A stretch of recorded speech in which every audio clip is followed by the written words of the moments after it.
Board model paper first का solution हम कर रहे हैं। आज इसका लास्ट वीडियो क्वेश्चन 22 से हम स्टार्ट करेंगे। क्वेश्चन 22 एक इंटीग्रेशन डेफिनेट इंटीग्रेशन का क्वेश्चन है।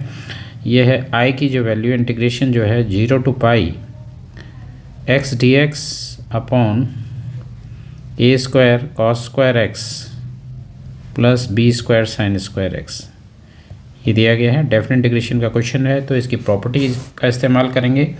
तो P4 प्रॉपर्टी से करेंगे। P4 से I इक्वल टू 0 to पाई, तो इसकी जो अपर लिमिट है 0 to अपर लिमिट देखा जाता है, तो x की जगह पर अपर लिमिट माइनस एक्स हम लिखते हैं। तो pi minus x D x upon ए स्क्वायर कॉस एक्स की जगह फिर से पाई माइनस एक्स का square plus B square sine pi minus x का square. This implies I equal to 0 to pi minus x D x upon A square cos pi minus x होता है minus cos x, इसका square लेना है, plus B square sine pi minus x sine x होता है, तो sine x का square. तो this implies I equal to 0 to pi minus x D x upon A square minus का square plus हो जाएगा, तो ये स्क्वायर कॉस स्क्वायर एक्स आ जाएगा, प्लस ऐसे ही this term is b square sign square x. तो ये इक्वेशन 1 जो पहले गिवन इक्वेशन है, और ये 2, इनको हम ऐड कर लेते हैं।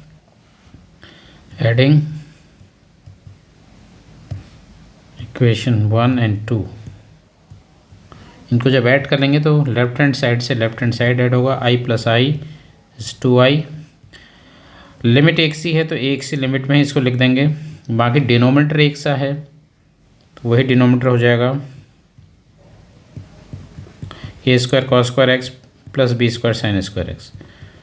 डी एक्स दोनों में है, बाकी न्यूमरेटर में यहाँ x है और यहाँ पाई माइनस एक्स, तो x plus pi minus x.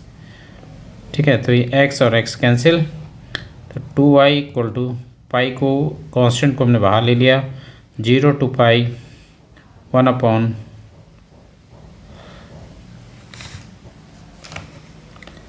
पाई ब्रैकेट के अंदर रहेगा 0 to pi D x upon A square cos square x plus B square sign square X, ये वैल्यू आ गई। अब इसके बाद क्या करते हैं, इसको हम डिवाइड कर देते हैं, न्यूमरेटर एंड डिनोमिनेटर को डिवाइड कर देते हैं कॉस स्क्वायर एक्स से। तो 1 अपॉन कॉस स्क्वायर एक्स हो गया d x, a square cos square x से डिवाइड किया है, b square sign square x को भी कॉस स्क्वायर एक्स से डिवाइड किया है। कॉस स्क्वायर एक्स से न्यूमरेटर और डिनोमिनेटर को डिवाइड कर दिया, तो ये आ गया आपका 2i equal to pi 0 to pi 1 upon cos square x is sec square x D x upon यहाँ कॉस स्क्वायर एक्स कैंसिल, तो ए square plus B square tan square x, b square tan square x.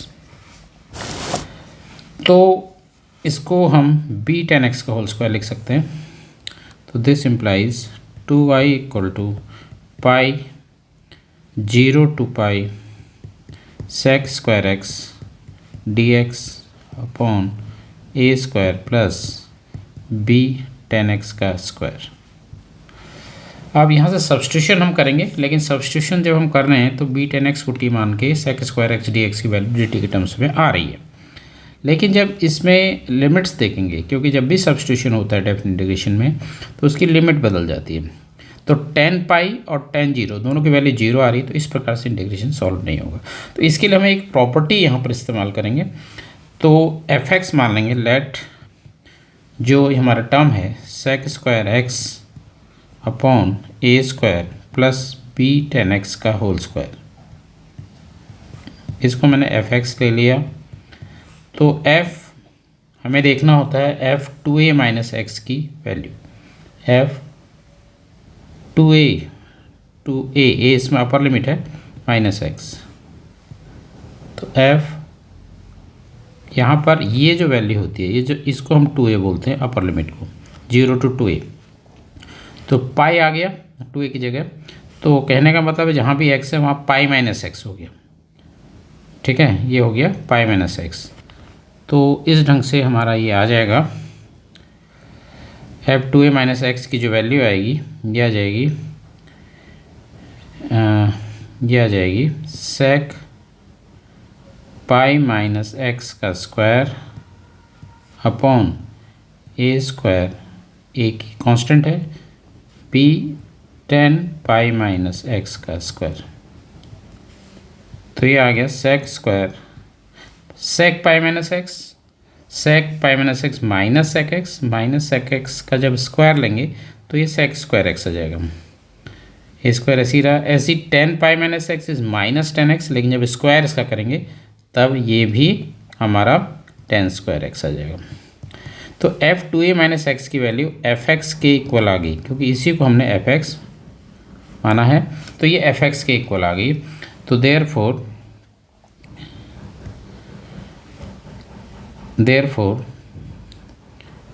F 2a minus x को हम लिख लेते हैं twice of 0 to a f x D x. इस ढंग से इसको लिखते हैं। ये प्रॉपर्टी, इस प्रॉपर्टी का यहाँ पर हम लोग यूज करेंगे। तो इस प्रॉपर्टी को यूज किया तो इक्वेशन, ये हमारी जो इक्वेशन है 1, तो इक्वेशन 1 या इक्वेशन 1 हमने ऊपर मानी है तो 1 और 2 मानी है, तो इक्वेशन 3 हो गई। तो इक्वेशन 3 इम्प्लाइज, इक्वेशन 3 हमारी होगी 2i इक्वल टू पाई, तो है ही है। तो यहाँ पर हमने क्या करना है, इसको हमने 0 to पाई की जगह पाई बाई 2 लिख देना है, हाफ करना है, क्योंकि 2a का हाफ a होता है, तो ये 2a का हाफ a, तो 0 to a लिखा और आगे से ट्वाइस करना है। बाकी ऐसे ही रहेगा टर्म, बाकी अंदर एफ एक्स के ही बराबर रहेगा। तो ये sec square x D x upon ए स्क्वायर प्लस बी 10x का होल स्क्वायर। तो इसमें आप सपोज करेंगे, सब्स्टिट्यूशन से करेंगे, let b 10x equal to t. Differentiate किया विद रेस्पेक्ट टू x, तो बी 10x का जो होता है सेक स्क्वायर एक्स और t का हो गया d t upon d x. तो यहाँ पर हमारे पास sec square x D x है, तो यहाँ पर sec square x D x, तो यहाँ से भी हमने sec square x D x की वैल्यू निकाल दी। ये निकल के आ गई डी टी अपॉन बी, ये भी ये जो भी है ये डिनोमिनेटर में आ गया। अब लिमिट्स चेंज हो जाएंगी, न्यू लिमिट्स सब्स्टिट्यूशन आपने किया है, टी की जो वैल्यू है बी 10x के इक्वल है। तो जो लोअर लिमिट हो जाएगी, लोअर लिमिट ये 0 थी, तो यह आ जाएगा, मतलब x की जगह 0 था, तो t की वैल्यू b 10 0 हो जाएगा। अब 10 0 है 0, तो b इंटू 0 ये वैल्यू 0 ही रहेगी। और अपर की जो लिमिट हो जाएगी वो जाएगी t इक्वल टू b 10 और अपर लिमिट है पाई बाई 2। 10 पाई बाई 2 की वैल्यू होती है इन्फिनिटी, तो इन्फिनिटी से इसको गुणा कर देंगे तो ये आ जाएगा इन्फिनिटी। तो दिस इम्प्लाइज जो 2i है इसको हम इक्वेशन 4 मान लेते हैं। इक्वेशन 4 हमारी हो गई इम्प्लाइज 2i इक्वल टू 2 पाई, हाँ यहाँ से चेंज हो रही है limit, 0 to pi by 2, upper limit अब हो गई infinity. Sec square x D x, sec square x D x की जगह हमने लिखना है डी टी बाई बी, तो d t by b upon A square plus b 10x को हमने बी 10x को माना है t, a square plus t square, या ये 2 से 2 को हम कैंसिल कर सकते हैं। तो दिस इम्प्लाइज आई की जो वैल्यू आ गई पाई, ये जो बी है डिनोमिनेटर में है ऑलरेडी, बी कांस्टेंट है तो बाहर आ गया 0 to infinity 1/a² + t² dt। तो ये फॉर्मूला है आपके पास, तो इस फॉर्मूले को हम लिख लेंगे। इसका जो इंटीग्रेशन होता है 1/a tan इनवर्स t/a, ये लिख लेते हैं 0 to इन्फिनिटी। तो अब ये 1/a भी लिमिट से बाहर, इंटीग्रेशन से बाहर, क्योंकि ये कांस्टेंट वैल्यू को हम बाहर ले सकते हैं, तो ये a भी बाहर आ गया। अब इतना रह गया tan इनवर्स b बाई, इसमें अपर लिमिट रख देते हैं। तो tan इनवर्स इन्फिनिटी, t की वैल्यू इन्फिनिटी, तो infinity by a is infinity minus tan inverse 0/a 0। तो ये पाई ए भी बाहर से आ गया। tan इनवर्स इन्फिनिटी, tan का मान इन्फिनिटी होता है π/2 पे, और tan इनवर्स 0 0 हो गया। तो ये मल्टीप्लाई हो गए, तो ये 0 π/2 माने 0 इज π/2 में मल्टीप्लाई होगा, तो ये आ गया π² / (2) तो ये इंटीग्रेशन को हमने सॉल्व किया। तो देयरफॉर आई जो था, आई हमने जो माना था, ये था आपका जो क्वेश्चन है वही है 0 to πx dx upon a² cos² x + b² sin² x। तो इस इंटीग्रेशन को सॉल्व करके इसका आंसर हमने निकाला π² / (ab)। डेफिनेट इंटीग्रेशन का जो क्वेश्चन दिया था, इसमें एक अथवा भी दिया है, या तो आपको वो क्वेश्चन करना है, या 0 to π log 1 + cos x dx, 0 to π log 1 + cos x dx, काफ़ी इंपॉर्टेंट क्वेश्चन है। तो इसको भी P4 से स्टार्ट करते हैं। P4 से आई हो जाएगा 0 to π, सेम लिमिट, और x की जगह आपको अपर लिमिट -x लिखना है, तो अपर लिमिट पाई है, पाई - x, dx को आप dx लिखते हैं। तो i = का हो गया 0 to π log 1 + cos π - x minus cos x होता है, तो माइनस cos x हो गया dx। तो यहाँ भी इक्वेशन 1 और 2 को ऐड कर देंगे, इक्वेशन 1 + इक्वेशन 2 को आप ऐड कर देंगे, तो ये इम्प्लाई हो जाएगा लेफ्ट साइड इसका i + i 2i = same limit 0 to π 1 में है log 1 + cos x, और सेकंड इक्वेशन का है log 1 - cos x। तो ये हो गया ऐड dx, बाहर से dx। तो log m + log n log mn हो जाता है। तो this implies 2i = 0 to π log 1 + cos x 1 - cos x, तो 1 का स्क्वायर माइनस cos x का स्क्वायर cos² x dx। तो 2i = 0 to π log 1 - cos² x is sin² x dx। तो sin² x का जो मतलब है, इसको अगर हम मतलब इसका समझेंगे, तो sin x का होल स्क्वायर है। sin² x को sin x का होल स्क्वायर बोलते हैं। लॉग की प्रॉपर्टी लगा देंगे, log m की पावर n में जो पावर है वो आगे से मल्टीप्लाई हो जाती है। दिस इम्प्लाइज 2i = ट्वाइस, इस 2 को बाद में लेके आते हैं, पहले हम इसको लिख लेते हैं 0 to π, हाँ log के आगे ये नंबर आ जाएगा 2 log sin x dx, 2 log sin x dx। तो दिस इम्प्लाइज, अब इस 2 को हम, क्योंकि 2 कांस्टेंट है, इंटीग्रेशन के बाहर निकल जाएगा, 0 to π log sin x dx, 0 to π log sin x dx।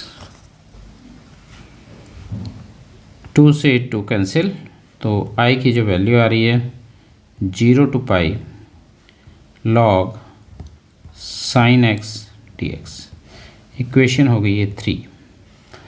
अब फिर से P6 से, जो P6 है, प्रॉपर्टी 6 है डेफिनेट इंटीग्रेशन से, इसमें इसको अगर आपको ध्यान में रखना है 0 to 2a fx dx जो वैल्यू होती है, ये twice of 0 to a fx dx होती है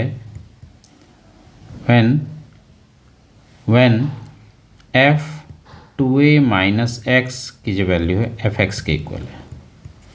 ठीक है, इसका मान यदि f 2a minus x, 2a means upper limit minus x की वैल्यू एफ एक्स के इक्वल आ जाती है, तो 0 to 2a f x D x को twice of 0 to a f x D x. तो हमें चेक करना है एफ 2a माइनस एक्स की वैल्यू। तो एफ 2a माइनस एक्स यहाँ पर इक्वेशन 3 का जो हो जाएगा, एफ 2a जो हमारा पाई है तो एफ पाई माइनस एक्स हो जाएगा। एफ पाई माइनस एक्स यहाँ पर अगर हम रख देते हैं, क्योंकि एफ एक्स हमारा लॉग साइन एक्स है, तो log sine pi minus x, sign pi minus x is sine x, तो ये एफ एक्स के ही इक्वल आ जाता है, एफ एक्स के ही इक्वल आ जाता है। तो P6 प्रॉपर्टी को यहाँ पे इस्तेमाल कर देंगे। देयरफॉर I जो हो जाएगा, इसमें क्या करते हैं, 2 आगे से लिखते हैं, 0 to इस अपर लिमिट का यहाँ आधा हो जाता है, तो पाई का आगे आधा हो गया पाई बाई 2, एफ एक्स की जगह F x log sin x D x, यहाँ पर हम लिखेंगे P6 से। P6 प्रॉपर्टी हमने इसमें यूज करी। इसको हम इक्वेशन नंबर 4 कर लेते हैं। फिर से इसमें P4 प्रॉपर्टी लगाएंगे। P4 से I equal to twice of 0 to pi by 2 log sine pi by 2 minus x, upper limit minus x D x. तो this implies I equal to twice of 0 to pi by 2 log sine 90 minus theta is log cos x D x, इस ढंग से। तो ये आ गया 5। अब 4 और 5 को ऐड कर लेंगे। Equation 4 plus equation 5 implies, again देखिए I plus I is 2i, twice of i, 2 common है, 0 to पाई बाई 2 दोनों की लिमिट है, लॉग साइन एक्स और यहाँ से लॉग कॉस एक्स आ रहा है और डी एक्स आ रहा है। तो दिस इम्प्लाइज 2 से 2 कैंसिल, I equal to 0 to pi by 2 log m plus log n को अगेन लॉग mn लिख लेंगे, log sin x cos x हो जाएगा ये d x, log sin x cos x D x. अब इसको साइन 2x के टर्म्स में चेंज करना है, तो इसको चेंज करने के लिए हमने क्या किया, इसके न्यूमरेटर को 2 से मल्टीप्लाई किया और डिनोमिनेटर में 2 से डिवाइड किया, 2 से मल्टीप्लाई और डिवाइड कर दिया। This further implies I equal to 0 to pi by 2 log 2 sin x cos x sin 2x upon 2 d x. फिर से लॉग की प्रॉपर्टी यहाँ लगाई, log m upon n equal to log m minus log n, तो ये property लगाई। तो I equal to 0 to pi by 2 log sin 2x d x minus 0 to pi by 2 log 2 d x. तो this implies I equal to, इसको मैं I dash मान लेता हूँ, माइनस सेकंड वाले में लॉग 2 कांस्टेंट है, लॉग 2 को मैंने बाहर कर दिया, तो 1 रह गया अंदर।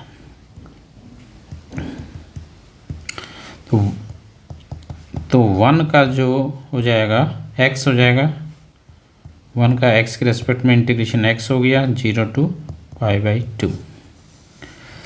This implies I equal to I dash minus log 2 into upper limit x की जगह रखा, फिर माइनस लोअर लिमिट, तो I equal to I dash minus pi by 2 को आगे लिख लेंगे पाई बाई 2 लॉग 2। ये हमारी आ गई इक्वेशन नंबर 5 हो चुके हैं 6, ये मैंने 6 मान लिया। सिंस आई डैश हमारा जो था, आई डैश हमने किसको लिया था, अभी आई डैश को सॉल्व करना रह गया। आई डैश हमारा है 0 to pi by 2 log sin 2x d x, log sin 2x d x. तो यहाँ पर इस 2x को मैं t ले रहा हूँ, let 2x equal to t। तो डिफ्रेंशिएट इसको कर देते हैं विद रेस्पेक्ट टू x, तो 2 into 1 x का और ये dt अपॉन डी एक्स। तो हमारे पास खाली dx है, तो dx की जो वैल्यू आ जाएगी dt, और ये 2 × 1 2 इसके डिनोमीटर में आ गया। लिमिट चेंज हो जाएंगी, न्यू लिमिट्स, क्योंकि हमने t = 2x माना है, तो लोअर जो हो जाएगी, लोअर में जो t की वैल्यू, x की वैल्यू आपको लिखनी 0, तो 2 × 0 ये 0 ही रहेगी, और अपर जो न्यू लिमिट हो जाएगी वो हो जाएगी 2 × π/2, तो ये होगी 2 से 2 cancel pi. Therefore I dash हमारा हो गया 0 न्यू लोअर लिमिट और न्यू अपर लिमिट हो गया पाई log sin 2x। sin 2x को मैंने लिया है t, और dx हो गया dt/2, तो आई डैश मेरा हो गया, आई डैश हमारा हो गया, तो ये 1/2 को हमने बाहर ले लिया, 0 to π log sin t dt, 0 to π log sin t dt। तो दिस इम्प्लाइज फर्दर हाफ, इसमें देखिए log sin t dt, 0 to π log sin t dt can be written as 0 to π log sin x dx। ये भी एक property है P0, तो P0 से हमने इसको 0 to π log sin t dt को 0 to π log sin x dx लिख दिया। This implies I dash equal to half of, अब इस टर्म को ध्यान से देखना है, 0 to π log sin x dx, 0 to π log sin x dx, 0 to π log sin x dx जो हमारा है ये हमारा 0 to π। इक्वेशन 3 को देखते हैं, 0 to π log sin x dx is i, ये i के इक्वल है, ये i के इक्वल है, इक्वल टू i। इक्वेशन 3 से, समीकरण 3 से हमने इसको लिख दिया। तो ये वैल्यू हमने आई डैश की वैल्यू रखनी है इक्वेशन 6 में, इक्वेशन 6 में। Therefore equation 6 implies I equal to, I dash था, आई डैश की जगह आ गया half of I minus π/2 log 2, minus π/2 log 2। तो दिस इम्प्लाइज आई माइनस ये हाफ आई इधर आ गया, इक्वल टू माइनस π/2 log 2। तो आई में से i/2 सब्ट्रैक्ट करेंगे तो i/2 हमारा बच जाएगा minus π/2 log 2। Therefore I equal to, ये वाला 2 इधर आ गया, 2 × माइनस π/2 log 2, ये 2 से 2 कैंसिल हो गया। This implies I equal to minus pi log 2, minus pi log 2। Therefore I जो हमने लिया था 0 to π log 1 + cos x dx, इसको हमने सॉल्व करके निकाल दिया, इसकी वैल्यू माइनस पाई log 2। बहुत इंपॉर्टेंट क्वेश्चन है, बहुत सावधानी से इसको सीख। क्वेश्चन 23 लीनियर प्रोग्रामिंग का एक क्वेश्चन पूछा गया है। लीनियर प्रोग्रामिंग का क्वेश्चन हमेशा ज़्यादातर क्वेश्चन नंबर 23 ही होता है। तो निम्न अवरोधों के अंतर्गत z = x + 2y का न्यूनतमीकरण कीजिए। तो पहली इनइक्वलिटी है 2x + y is greater equal to 3। दूसरी inequality x + 2y greater equal to 6, x y both are greater equal to 0। तो सबसे पहले एक लाइन हम ड्रॉ करते हैं, 2x + y = 3। इसके लिए हम लाइन ड्रॉ करेंगे इसको। तो यहाँ से जो y की वैल्यू आ रही है वो आ रही है 3 - 2x। तो x y के 3 वैल्यूज़ निकाल लेते हैं, बहुत क्लियरली हमारा आ जाएगा। तो x की वैल्यू अगर मैं 0 ले लेता हूँ, यहाँ पर x की वैल्यू 0 लेता हूँ, y की वैल्यू आ जाती है 3। x की वैल्यू अगर 1 ले लेता हूँ तो 3 - 2 ये 1 आ जाएगा। और अगर मैं x की वैल्यू 2 लेता हूँ तो 3 × 2 = 4, 3 - 4 ये आ जाएगा -1। तो ये हमारा 3 पॉइंट्स हमने ले लिए। पहली जो लाइन है मैंने जो ड्रॉ करने जा रहा हूँ वो 2x + y = 3। दूसरी लाइन हमारी है x + 2y इक्वल टू 6, इसको ड्रॉ करेंगे तो यहाँ से देख रहे हैं तो x की वैल्यू 6 माइनस 2y आ रही है। तो यहाँ पर भी 3 पॉइंट ईजिली निकल जाएंगे। तो जब y की वैल्यू मैं 0 ले रहा हूँ, जब y की वैल्यू 0 ले रहा हूँ तो x की वैल्यू आ रही 6, y की वैल्यू 1 ले लेते हैं तो 6 माइनस 2 ये 4 आ जाएगी। y की वैल्यू अगर 2 ले लेते हैं तो 2 टू जा 4, 6 माइनस 4 ये आ जाएगा 2।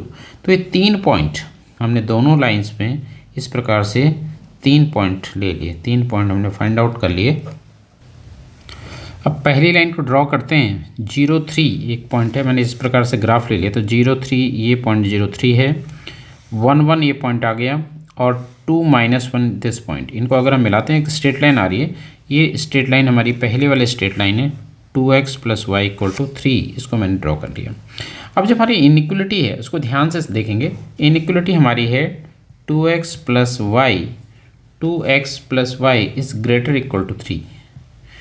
तो ये रीजन एक होता है, ये लाइन की किस ओर का रीजन होगा इसको देखने के लिए मैंने क्या किया, हम एक मूल बिंदु, ये जो ओरिजिन है इसको देखते हैं। ओरिजिन के पॉइंट्स होते हैं 0 0, 0 0 पर चेक कर लेंगे। x की जगह 0 और y की जगह 0 मैंने लिख लिया। तो ये इस ढंग का इनइक्वलिटी है। तो ये 2 इंटू 0 0, 0 प्लस 0 0, तो इस प्रकार से आ जाता है जो कि असत्य है। एक असत्य आ गया। तो असत्य आ गया का मतलब है हमने लिया था 0 0 को हम चेक कर रहे थे कि ये लाइन जो है इसे 0 0 की ओर का रीजन है। ये तब होता जब ये सत्य कथन आता, लेकिन क्योंकि असत्य कथन आया है इसलिए जो रीजन है, क्षेत्र है, वो मूल बिंदु से बाहर की ओर है, मतलब मूल बिंदु से परे है, इसको हम बोलते हैं परे है। तो मूल बिंदु की ओर नहीं आना है, मूल बिंदु से परे आपको लेना है। इससे मूल बिंदु से परे वाला रीजन लेंगे। इसी प्रकार से 6 0 4 1 और 2 2 पॉइंट्स को लेके एक दूसरी हम रेखा खींच देते हैं। ये x plus 2y equal to 6 रेखा है। तो इसको भी इसी प्रकार से देखते हैं कि जो हमारा रिक्वायर्ड रीजन है वो मूल बिंदु की ओर है, इस रेखा से मूल बिंदु की ओर है या मूल बिंदु से दूर की ओर है। तो इसके लिए इस रेखा में मूल बिंदु के कोऑर्डिनेट 0 0 रख के चेक करते हैं। ये रेखा हमारी थी, ये इनइक्वलिटी हमारी थी x plus 2y is greater equal to 6, ये थी। तो मूल बिंदु मतलब x बराबर 0 y बराबर 0 रखने पर तो ये 0 plus 2 into 0 greater equal to 6, तो 0 इज ग्रेटर इक्वल टू 6, असत्य कथन आ गया। तो यहाँ पर भी इसलिए जो रीजन है, इसलिए जो अभिष्ट क्षेत्र है, जो रिक्वायर्ड रीजन है, अभिष्ट क्षेत्र, वो मूल बिंदु से दूर आ जाएगा। मतलब इस मूल बिंदु से दूर है, मतलब इस रेखा से मूल बिंदु की ओर नहीं आपको आना है, मूल बिंदु से दूर की ओर एरो लगाने हैं। तो इससे भी मूल बिंदु से दूर। और तीसरा जो दिया हमें, तीसरा और चौथा, वो x और y ग्रेटर इक्वल टू 0 है। x की वैल्यू ग्रेटर देन 0, तो ऊपर को y मतलब x अक्ष से ऊपर को और y अक्ष से इधर को। तो ये टोटली ऐसा रीजन जो कि इन सभी कंडीशंस को फॉलो कर रहा है। देखो, पहली रेखा से आपको राइट में लेना है, दूसरी रेखा से भी ऊपर को लेना है, एक्स अक्ष से ऊपर को लेना है, वाई अक्ष से राइट में लेना है। तो ऐसा जो क्षेत्र बनना है, ऐसा जो रीजन बनना है, तो ये वाला जो रीजन जिसको मैं शेड कर रहा हूँ, ये रीजन हमारा सुसंगत क्षेत्र इसको बोला जाता है। तो सुसंगत क्षेत्र ये है, सुसंगत जो क्षेत्र है वो ये वाला है। तो इसमें जो पॉइंट्स हम लोग फाइंड आउट कर सकते हैं, एक तो हमें पॉइंट मिल रहा है ये। अब ये सभी एक ही रेखा में, तो एक हम एक कॉर्नर के पॉइंट ले लेंगे। तो एक है 6 0 और एक है 0 3। 6 0 और 0 3 ये दो पॉइंट हमें मिल रहे हैं। एक हमें मिला 6 0, एक हमें मिला 0 3। इनको हम बोलते हैं कोणीय बिंदु। कोणीय बिंदु। तो सुसंगत क्षेत्र में हमने ये दो बिंदु हमें मिले। अब जो z की जो वैल्यू है ये था x + 2y, तो ये हम देख लेंगे x और y के ये मान रखिए, जैसे x का मान 6 और y का मान 0 रखिए, तो z का जो मान आ रहा है वो आ रहा है 6, x की जगह 2 × 0, अर्थात ये वैल्यू आ गई 6, और 0 3 पर ये आ रहा है x की जगह 0, 2 × 3, तो ये भी 6 आ रहा है। तो दोनों सेम, इनमें से क्योंकि हमें न्यूनतमीकरण करना है, न्यूनतम मान देखना है, लेकिन दोनों मान बराबर हैं, दोनों मान बराबर हैं, तो ये दोनों मान पर न्यूनतम होगा। तो 6 0 पर भी और 0 3 पर भी यह न्यूनतम होगा। अब 6 0 और 0 3 एक ही रेखा में है, तो इस रेखा पर मतलब अगर हम इस बिंदु को मैं नाम दे दूं A और B, तो A और B पर जितने भी पॉइंट होंगे, A और B को मिलाने वाली रेखा पर जितने भी पॉइंट होंगे, उन पर ये सुसंगत क्षेत्र, ये सुसंगत क्षेत्र के ही पॉइंट होंगे और ये न्यूनतमीकरण के पॉइंट होंगे। ठीक है, तो जो हमारा आंसर रीजन भी यही होगा, इसलिए बिंदुओं 6 0 और 0 3 को मिलाने वाली रेखा के प्रत्येक बिंदु पर z न्यूनतम है, और जो न्यूनतम इसका मान निकला, न्यूनतम मान जो आ रहा है वो आ रहा है 6, न्यूनतम मान जो आ रहा है वो आ रहा है 6। नेक्स्ट लास्ट क्वेश्चन इस पेपर का, एक बोल्ट बनाने के कारखाने में मशीनें ABC कुल उत्पादन का क्रमशः 25%, 35% और 40% बोल्ट बनाती है। इन मशीनों के उत्पादन का क्रमशः 5, 4 और 2% भाग खराब या त्रुटिपूर्ण है। बोल्टों के कुल उत्पादन में से एक बोल्ट यादृच्छिकतया निकाला जा गया है और वह खराब पाया गया। उपयुक्त जानकारी के आधार पर निम्न प्रश्न के उत्तर दीजिए। बोल्टों के खराब होने की प्रायिकता ज्ञात कीजिए जब यह दिया गया है कि वह मशीन A द्वारा निर्मित है। और सेकंड पार्ट है प्रायिकता ज्ञात कीजिए कि खराब बोल्ट मशीन B द्वारा निर्मित है। और गो पार्ट है प्रायिकता ज्ञात कीजिए कि खराब बोल्ट मशीन C द्वारा निर्मित है। तो ये लास्ट क्वेश्चन है, ये प्रायिकता से है, केस स्टडी का एक क्वेश्चन, इसको बोलेंगे प्रोबेबिलिटी का क्वेश्चन है। तो इसको सॉल्व करते हैं। सॉल्यूशन, सबसे पहले ABC हम देखते हैं कि AB मतलब A जो है मशीन A द्वारा बनाया गया, इसकी प्रायिकता बोल्ट मशीन A द्वारा निर्मित है, इसकी प्रायिकता PA जो हो जाएगी वो आपको दे रखी, क्वेश्चन में ही दे रखी है, ये है 25%। तो 25% अगर इसको सॉल्व कर लेंगे 25/100।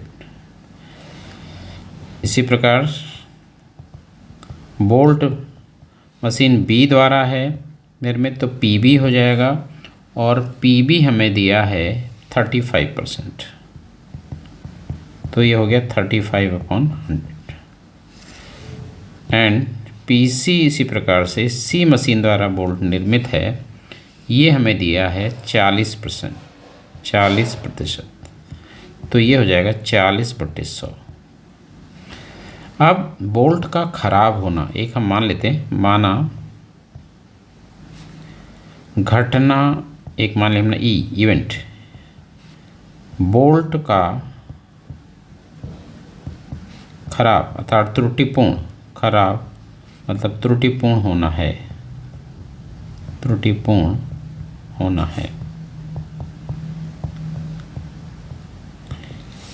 ई मान लिया, बोल्ट का खराब होने को हमने घटना ई मान ली।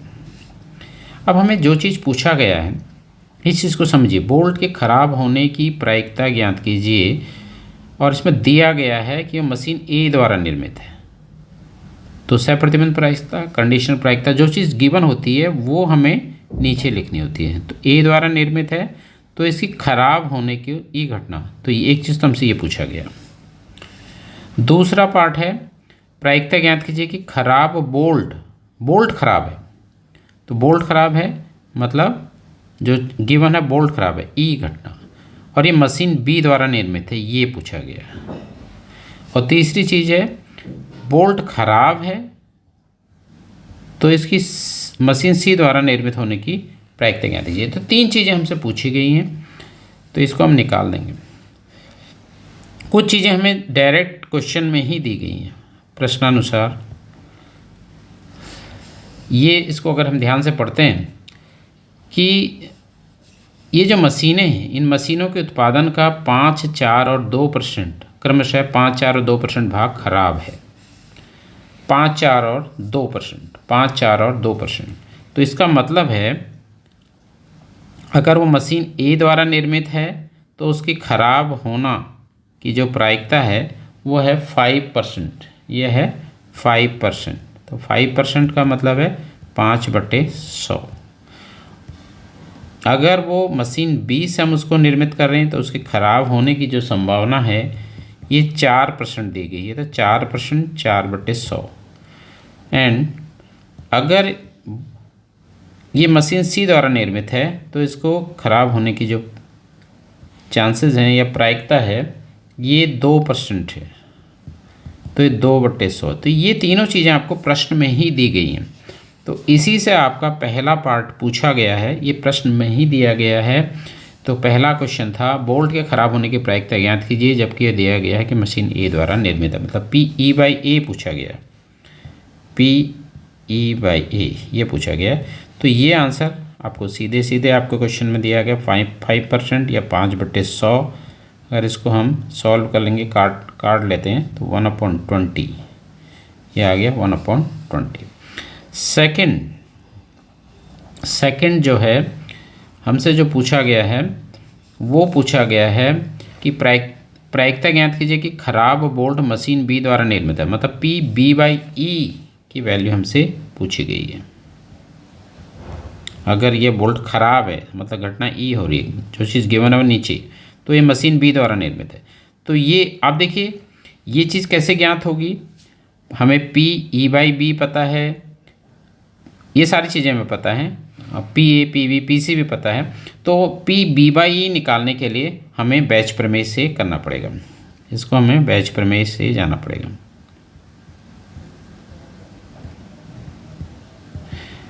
इसकी जो वैल्यू होगी बैच प्रमेय अगर हम लगाते हैं तो PB/E/B अपॉन नीचे संपूर्ण प्रायिकता आ जाती है, 3 घटनाएं हैं। तो PA अगर हो रही है तो PA/P/E/A plus PB/P/E/B plus PC/PE/C। तो बस अब वैल्यूज पुट कर देते हैं। PB हमारा है 35/100 इंटू PE/B ये है 4/100 अपॉन PA हमारा है 25/100 इंटू PE/A है 5/100 प्लस PB यही 35/100 PE/B 4/100 PC 40/100 इंटू PE/C 2/100। इसका सिंप्लीफाई कर लेंगे, देयरफॉर PB/E। तो देखिए 100 × 100 ये इसको हम ऐसे ही रहने देते हैं, ऊपर हमारा मल्टीप्लाई हो जाएगा 35 × 4, इसको चलिए बाद में मल्टीप्लाई कर लेंगे, इसको ऐसे लिख देते हैं। अब नीचे 3 टर्म है, तीनों के डिनोमिनेटर में 100 × 100 है, तो ये एलसीएम भी हो जाएगा इनका 100 × 100। न्यूमरेटर हमारा 25 × 5 125 प्लस 35 × 4 140 आ गया, प्लस 40 × 2 80 आ गया। तो हम देख रहे हैं ये 100 100 ये कैंसिल आउट हो जाएंगे। 35 इंटू 4, अभी इसको कैंसिल करेंगे थोड़ा सा। 35 इंटू 4 अपॉन, इनको ऐड कर लेते हैं, 5 का 5, 8, 10, 14, कैरी 1, 2, 3, 3, 45, 5 से कट कर लेते हैं। 5 7 जा, 5 7 जा हो जाएगा। 5 से इसको कट करते हैं, 5 6 जा 30, 5 9 जा 45, तो 7 4 जा 28 अपॉन 69। तो ये है कि यदि जो वस्तु है वह खराब है, त्रुटिपूर्ण है, तो उसकी मशीन बी द्वारा निर्मित होने की प्रायिकता 28/59 होगी, 28/69 होगी। ये हमसे पूछा गया। थर्ड में ये भी बैच प्रमेय से ही हमें करना है, क्योंकि इसमें ये दोनों इसी प्रकार का क्वेश्चन है, बैच प्रमेय से ही निकलेगा। यहाँ पर ये पूछ रहा है यदि वो प्रोडक्ट खराब आ रहा है, उत्पादन खराब हो रहा है, वो त्रुटिपूर्ण है, तो उसकी मशीन सी से होने की प्रायिकता ज्ञात कीजिए। तो इसी प्रकार से यहाँ पर भी इसको सॉल्व करेंगे। तो ये पी बी की जगह पी सी आ रहा है, into P E by C, नीचे संपूर्ण प्रायिकता प्रमेय, वही तीनों घटनाएं आ जाएंगी, P A into P E by A plus P B into P B by P E by B plus P C into P E by C. Values put कर देते हैं। तो पी सी हमारा है 40/100, 40/100 इंटू पी ई बाई सी हमारा था 2/100, 2/100, और denominator second part की तरह है, तो यही चीज़ आप दोबारा लिख लेंगे।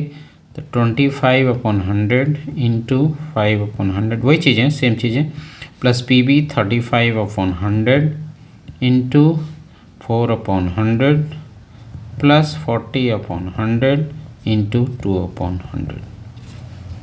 तो ये हमारा अब कैलकुलेशन है, 40 इंटू 2/100 इंटू 100, डिनोमीटर में भी इसका लॉस हो, एलसीएम 100 इंटू 100, तो 25 इंटू 5 125, पहले की तरह 140 और 80, 100 से 100, 100 से 100 कैंसिल हो रहा है। ये आ रहा 40 इंटू 2 अपॉन पिछले बार की तरह इसका सम आया था 345। तो हमने इसको 5 से कट करा था, 5 से 69, ये 5 से हो जाएगा 8 टाइम, 8 2 जा 16/69। तो देयरफॉर यदि वह त्रुटिपूर्ण वस्तु है, वह वस्तु त्रुटिपूर्ण है अर्थात ई है, तो इसकी सी मशीन द्वारा उत्पादित होने की जो प्रायिकता है वो आ जाएगी 16/69। तो इस प्रकार से ये पूरा पेपर आपका सॉल्व हो गया। इसको आप, अगर आपके एक बार समझ में नहीं आ रहा है तो आप वीडियोस को बार बार देखें और इस प्रकार से इसको आप क्लियर करें। अगर फिर भी कोई परेशानी है तो कमेंट सेक्शन में इसको आप दोबारा लिख दें, मैं आगे कोशिश करूँगा। Thank you very much.